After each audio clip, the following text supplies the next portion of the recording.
Hello, everybody. Welcome back. I have a guest who was here with us before, Dr. Mike Lalor. How are you, Mike? Good. Welcome back. I'm glad to be here today, Elsie.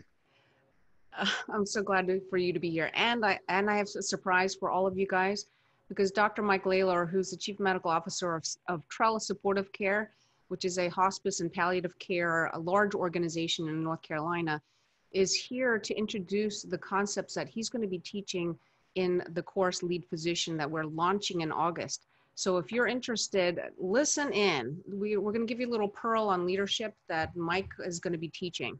Okay, so thank you so much, Mike. I look forward to having you be a part of this organization. I'm excited to participate. Thank you. Great. So one of the things that came up and that constantly comes up in leadership, and when I talk about leadership, I mean leadership at work, leadership at home, leadership in your organization and the community, is having difficult conversations. And what's unique about Mike is that because he works for a hospice and palliative care organization, they have he's developed this very special skill of how to deliver bad news. Right, Mike? Can you tell us a little bit about that and how that translates into how you act as a leader and how you deal with those situations? Correct. As a hospice and palliative care physician, communication is the heart of what we do. And the analogy that I make a lot of times is, a surgeon's tool is a scalpel. My tool is a conversation. Having sometimes difficult conversations, delivering bad news to patients or families, working through goals of care, that all revolves around a talk. And I found over time, as I transitioned into positions of leadership, the skills that I had as a bedside clinician translated incredibly well into a business setting, into a leadership setting, into a supervisory setting, across your life, as you said. And I now utilize these in leadership settings as much as any other time. Yep. I've spoken to some of my colleagues, some of my friends, family members, on how they avoid those conversations when that happens. And as a leader, it's very uncomfortable that you just, and it's human nature to want to just avoid those situations and not have that talk at all. Have someone else give that talk to that person, have that other person fire that person or whatever needs to be done.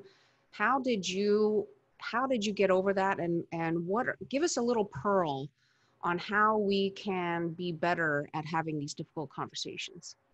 Yeah, I agree wholeheartedly with what you're saying. You find avoidance of tough conversations, of crucial conversations, is very common, both at work and in clinical scenarios. A lot of times we get called in just to deliver bad news in a clinical setting. So like I said, those skills are very comparable. And a lot of times, you've probably had the experience where you avoid having the talk, you think it's going to be really hard, you have the talk and everyone feels better.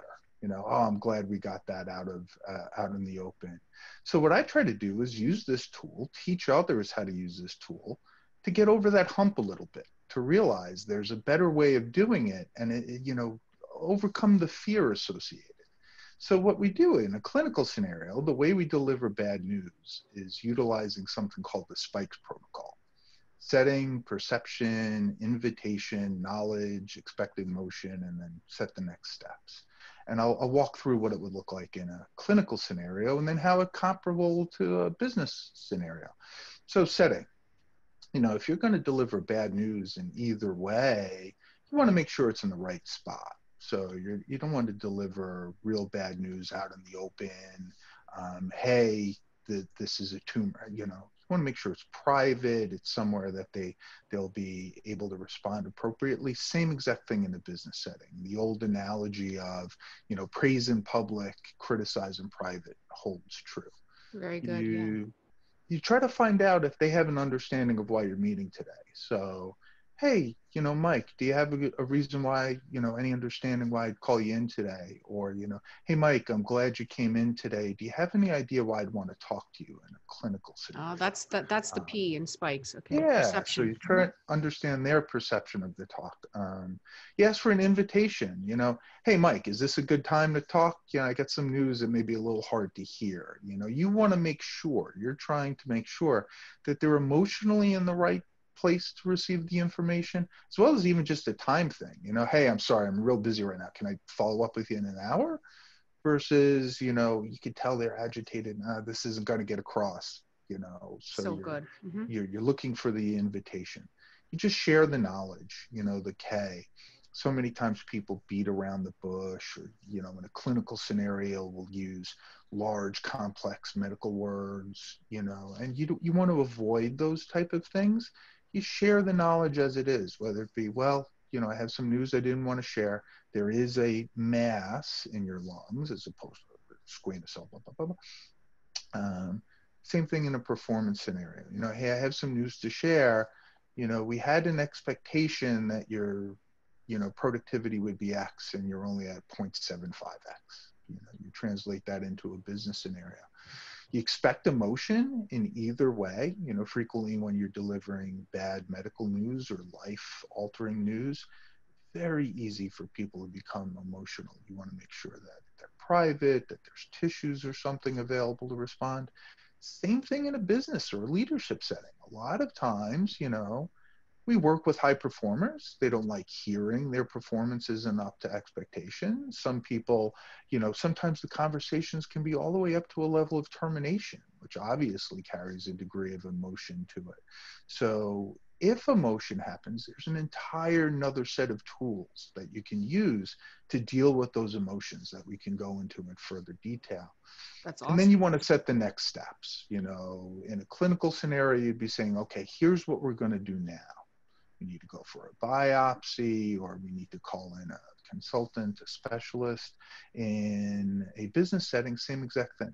So moving forward, how can I help you do better in this measure? What can I do to support you?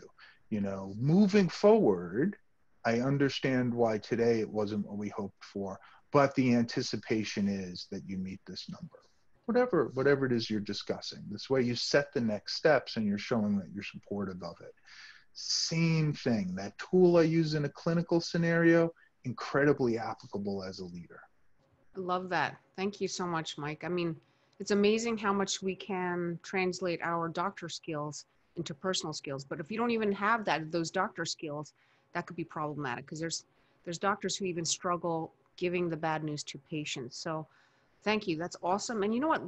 Having these difficult conversations and learning these simple, what seems to be so simple, it just takes practice. So you just take these skills that he's going to teach you and you apply it to your everyday, and watch everything change in your life, not just at work, not just as a leader, but at home, in your relationships, in the community, how you talk with your parents, a difficult parent that you might have, or a difficult child, or the parent of that child. So it's amazing how much, as when I talk about leader, and I just want to emphasize again, when I talk about leadership, it's about being a leader of your own life in your own circle. Thank you so much, Mike. I look forward to having you as part of the team, and if you're interested in joining, again, we're going to start August 4 is the first day orientation. So I want you to sign up. I want you to, if you have any questions, just feel free to set up a call with me, or you could just go right to the sales page and sign up before I hit the maximum number. Okay. Thank you so much, Mike. Thank you. Looking forward to it, Elsie. Okay. Take care. See you again. You too. Thank you.